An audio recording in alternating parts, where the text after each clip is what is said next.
सब सुनिए, संध्या काल हो रहा है, सब सचेत हो जाइए। अपने मवेशियों को घर के अंदर ले लीजिए, बच्चों को भी ले लीजिए, सचेत रहिए। खेलना बंद करो, पता है ना बाहर कितना खतरा है। घर का ताला अंदर से बंद कर लेना, कोई बाहर ना निकले, ध्यान रखना। चलो चलो जल्दी करो, चलो जल्दी जल्दी सब कुछ अंदर रख दो। चलो चलो जल्दी करो। मैंने इस तरफ के दरवाजे बंद कर दिए हैं। भी सब बंद कर दिया है। चलो जरा जल्दी करो। चलो चलो तुम जल्दी पीछे करो। के सारे दरवाजे भी बंद कर दो। हाँ भैया। अरे कोई खिड़कियां भी खुली मत छोड़ना। अरे सामान आने के बाद अपने सभी लोगों को अंदर बुला लो, कोई बाहर ना रह जाए। बेटे, मैं इस कमलेश्वर मठ का महंत हूं। अंधेरा हो रहा है और रात बहुत डरावनी होगी। मठ के अंदर आकर रहो। अंतर का उजास बाहर के अंधेरे से डरने ही नहीं देता। अच्छा, अगर मठ में रहना नहीं चाहते हो तो फिर श्रीपुर गांव में कोई और ठिकाना ढूंढ लो, लेकिन यहां मत रुको। मैं बस्ती से दूर एकांत में रहना अधिक पसंद करता हूँ। लेकिन यहां रुकने में खतरा है। यहां रात में खूंखार जानवर आते रहते हैं। इंसान हो या मवेशी, किसी का भी शिकार कर लेते हैं। यहां रात की हवा में मृत्यु मंडराती रहती है। तो आपका कहना है कि मृत्यु आपके मठ में प्रवेश नहीं कर सकती? क्या आपके किवाड़ या दीवार मृत्यु को रोक सकते हैं? मृत्यु को तो कोई नहीं रोक सकता मेरे बच्चे, लेकिन सामने से मृत्यु को गले लगाना भी तो उचित नहीं। यदि मृत्यु को कोई रोक ही नहीं सकता तो उससे डरना भी क्यों? जीवन से मोह ही भय का कारण है। जहां मोह नहीं वहां भय नहीं। तुम बालक भी हो और योगी भी। अब बाल हठ और योगी हठ दोनों को तो मैं नहीं छुड़वा सकता। वैसे मठ में सदैव तुम्हारा स्वागत है। मन करे तो चले आना।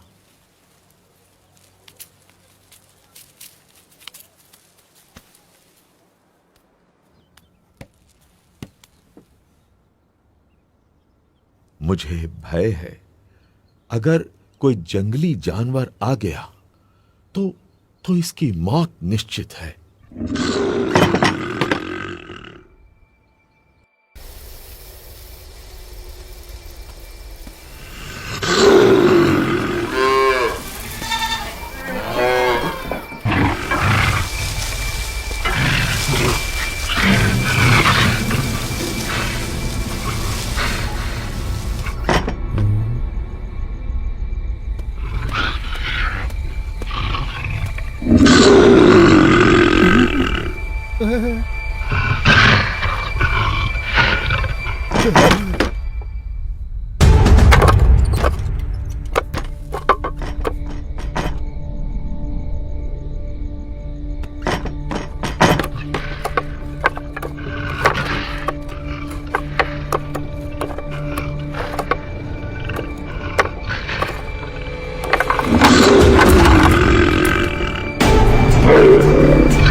शांतं भवतु, कल्याणमस्तु।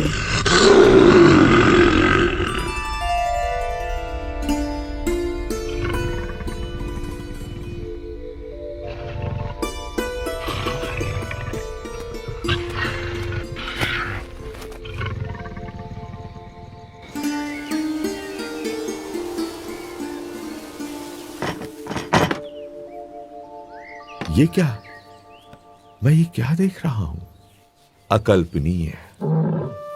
जहां दिव्य प्रेम हो वहां भय नहीं हो सकता।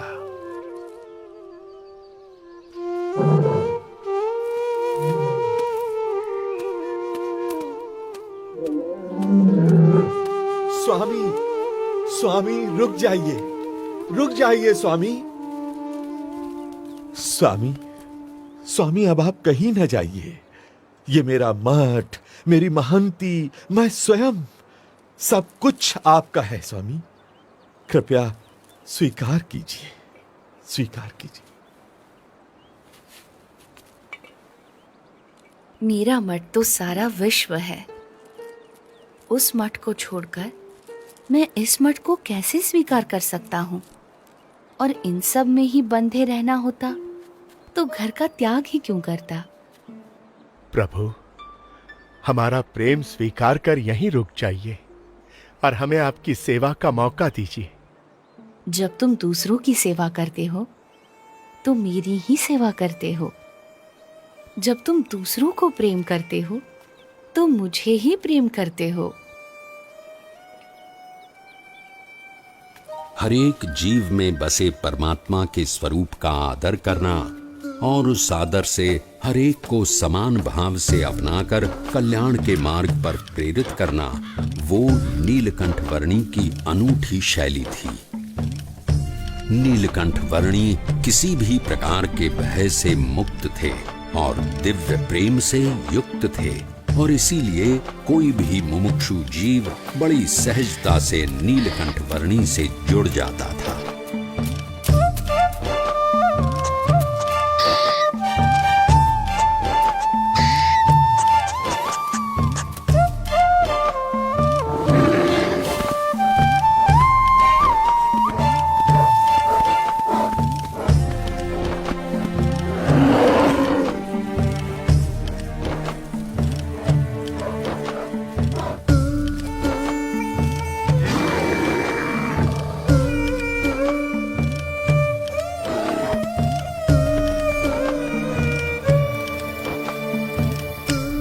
कल सुबह स्नान पूजा आदि करने के लिए अच्छी जगह कहाँ मिलेगी? इस तरफ चले जाओ।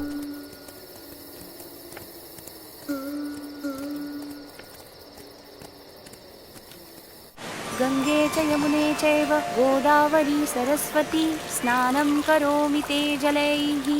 अन्नं चतुर्विधं स्वादु भोज्यं समर्पयामि।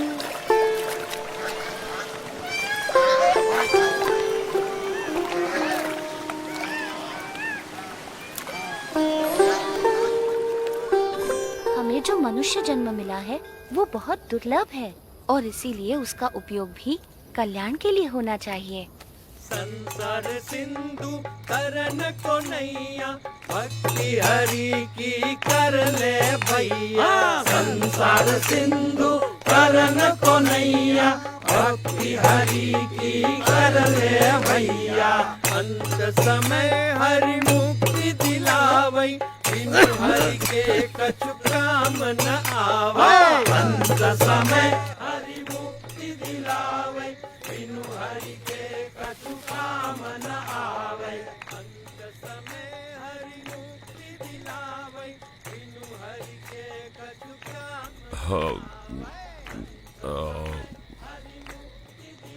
भाई वो अपना मजा ले रहे हैं और हम हमारा।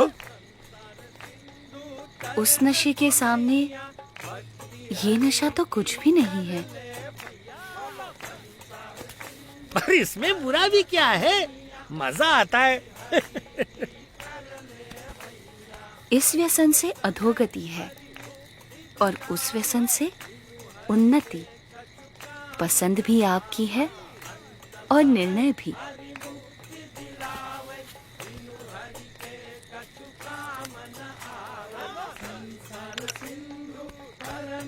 भैया भक्ति हरि की कर ले भैया।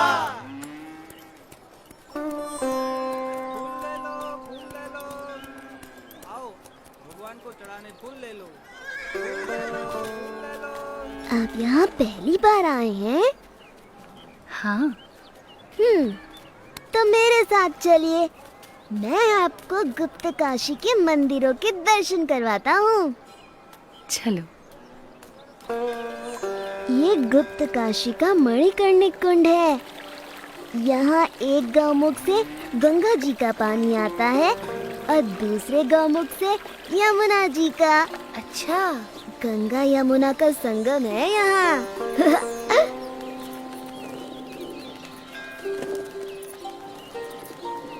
ये विश्वनाथ मंदिर है और ये पास में है अर्धनारीश्वर मंदिर।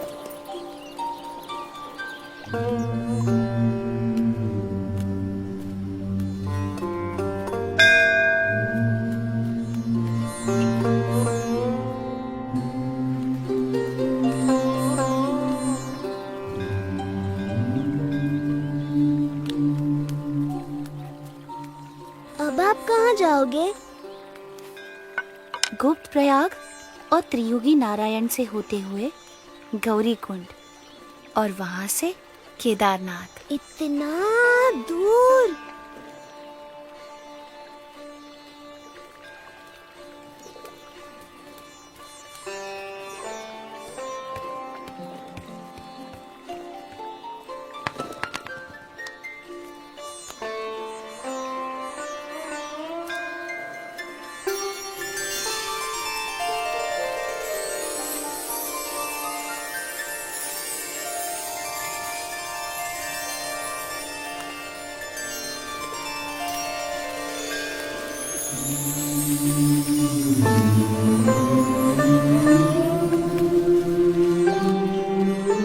प्रणाम, अपना ध्यान रखना।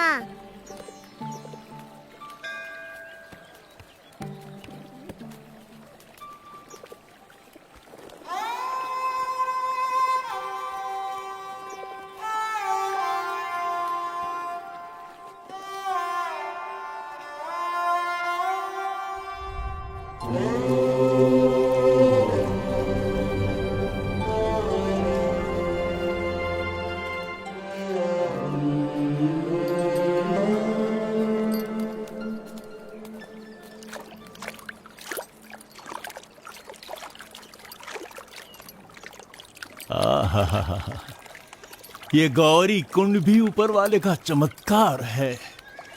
चारों तरफ केदारनाथ की ठंड और उसके बीच में इस गौरी कुंड का गर्मीला पानी। बस जी भर के नहाओ, ठंड की कोई फिक्र नहीं। सही कहते हो तुम।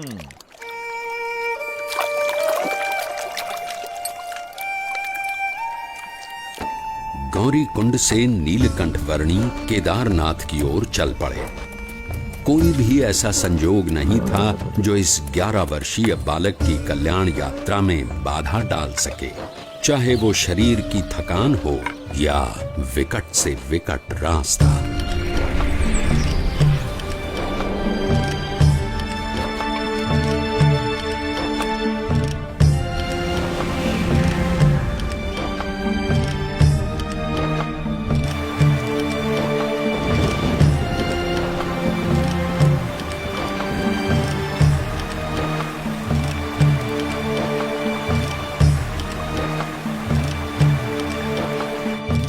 भवाटवी में साधु की संगत हरिपद प्राप्त करावे।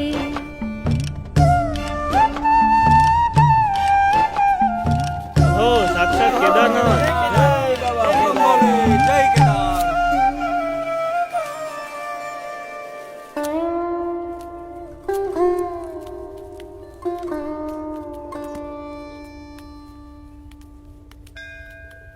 ये कहाँ खोया हुआ है?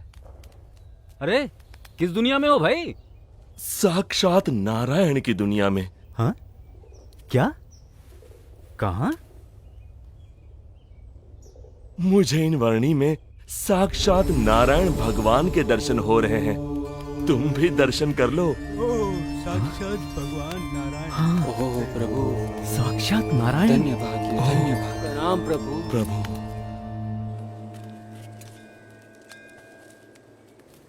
मान लो कि तुम यहां केदारनाथ में हो। ये रहा केदारनाथ और तुम्हें जाना है यहां बद्रीनाथ में। हाँ, ये रहा बद्रीनाथ। अब सवाल ये है कि भाई जाओगे कैसे?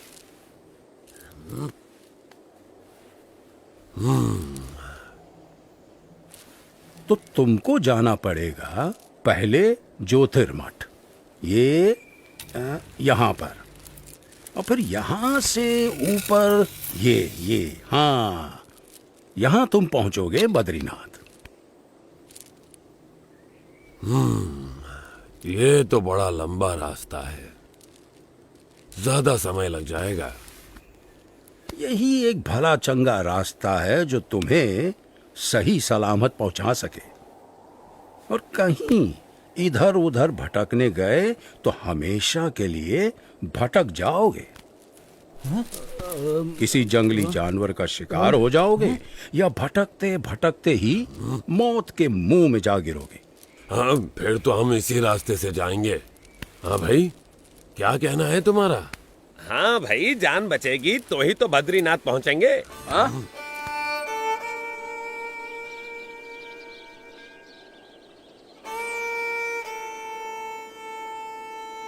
थोड़ी देर ज्यादा लगेगी, पर जिंदा तो पहुंचेंगे। हाँ, सही समझे। हाँ भाई, सुरक्षित रास्ते से ही चलेंगे।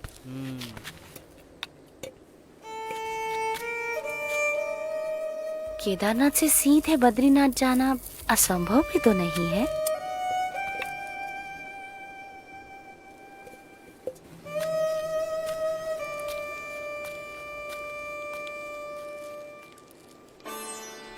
केदारनाथ से सीधे बद्रीनाथ, एक ऐसा मार्ग जिससे गुजरने के बारे में कोई सामान्य मानवी तो सोच भी नहीं सकता था, जहां मानो मनुष्य जीवन का अस्तित्व ही नहीं था। ऐसा कुछ भी नहीं था जो मनुष्यों को जीवित रहने देने का कारण बने। अगर कुछ था तो बस कदम कदम पर खतरा।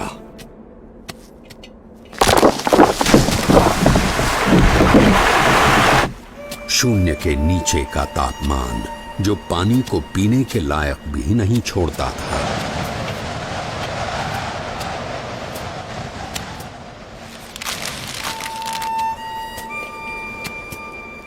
मीलों तक फैली हुई बर्फ जैसे विपत्तियों का महासागर, और हर क्षण मृत्यु का आह्वान।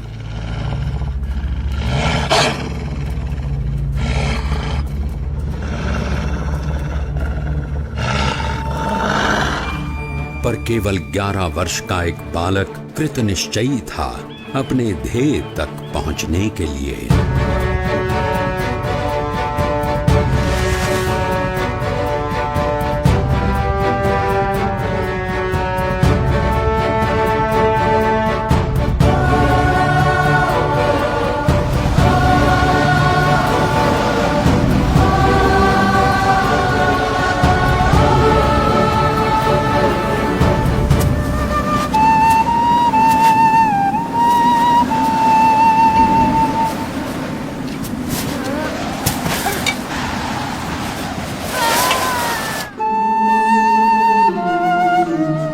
परमात्मनि यो रक्तो विरक्तो अपरमात्मनि।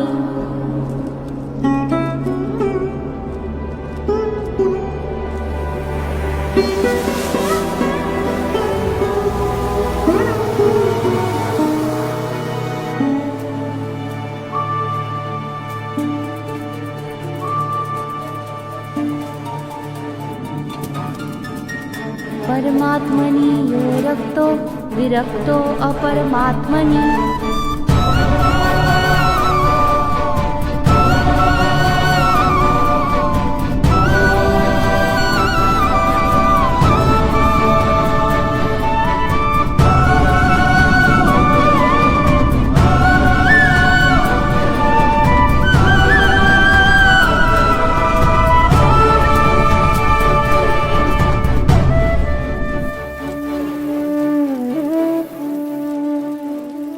इस ठंड में हम लोग यहाँ कंबल ओढ़कर भी ठीक से सो नहीं पा रहे, और वो बच्चा नंगे पांव खुले शरीर केदारनाथ से सीधे बद्रीनाथ के विकट रास्ते पर अकेला चल पड़ा है। क्या हुआ होगा उसका?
ऐसा क्या था जिसके कारण कोई भी प्रकार की परिस्थिति नीलकंठ वर्णी को रोक सकने में असमर्थ हो जाती थी। कभी हिम प्रपात तो कभी भयानक बारिश, अनजान और निर्जन रास्तों में जंगली जानवरों से आकस्मिक भेंट, अनजान रास्तों को समझकर पहाड़ियों और खाइयों के बीच में से भी रास्ता कर लेने की चुनौती, और आराम करने के लिए धरती का बिछौना और आकाश की चद्दर। नीलकंठ वर्णी की दृष्टि में ऐसा कुछ भी नहीं था जो इस मनुष्य शरीर से नहीं हो सकता था। देह भाव से पर और मनोभाव से पर नीलकंठ वर्णी की आध्यात्मिक स्थिति ही ऐसी थी जो किसी भी परिस्थिति से ऊपर उठकर उनकी कल्याण यात्रा को आगे बढ़ाए रखती थी।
ऐसे विपरीत हालात में भी अपने नियम, धर्म और अपनी भक्ति के नित्य क्रम के साथ कोई भी समझौता न करके भक्ति की प्रणाली की पुष्टि करता हुआ एक ऐसा उदाहरण नीलकंठ वर्णी ने प्रस्थापित कर दिया जो सदा के लिए भक्ति रीति का पोषण करता रहेगा।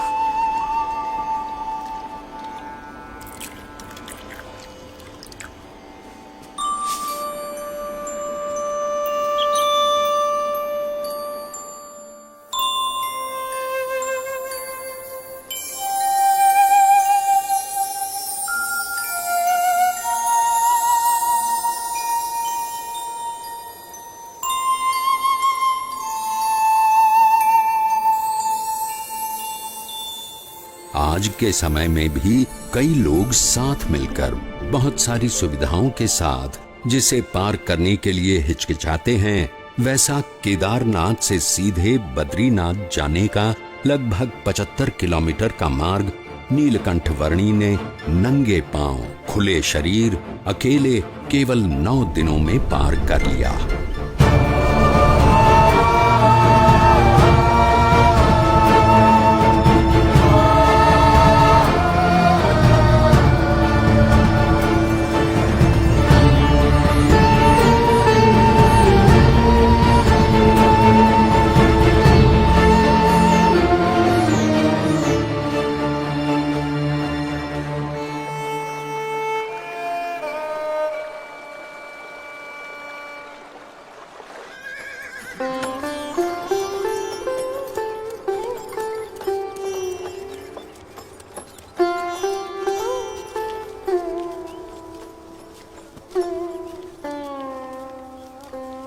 जय बद्रीनाथ विश्वम्भरम, जय बद्रीनाथ विश्वम्भरम, जय बद्रीनाथ विश्वम्भरम, जय बद्रीनाथ।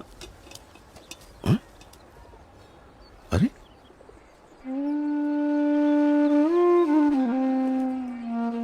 इस चरण छाप में ऊर्ध्व रेखा के साथ सारे 16 चरण चिन्ह।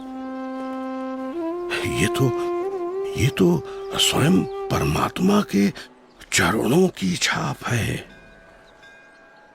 कहाँ है वो?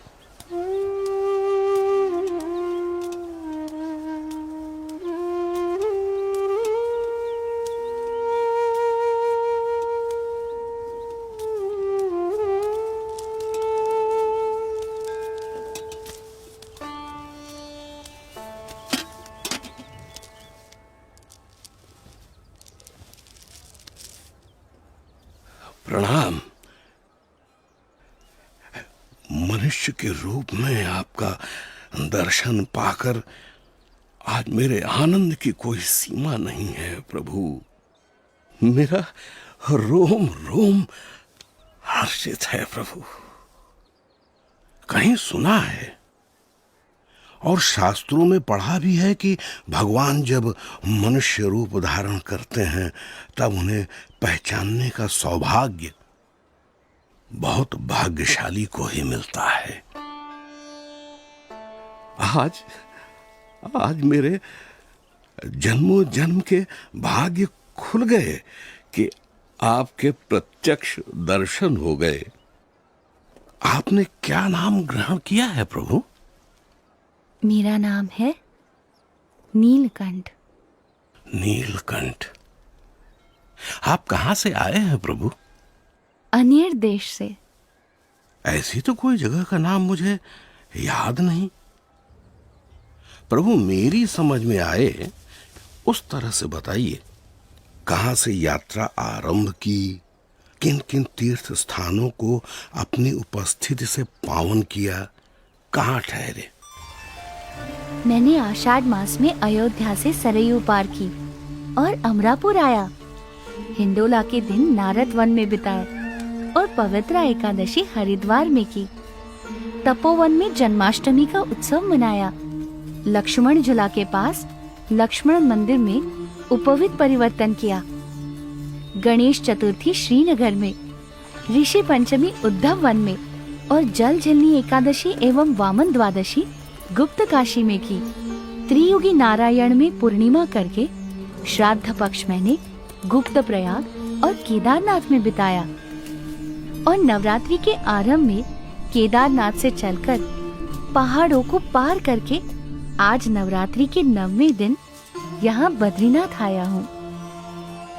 और आपका भाव है, इसीलिए दीपोत्सव और अन्नकूट उत्सव यही आपके साथ मनाऊंगा।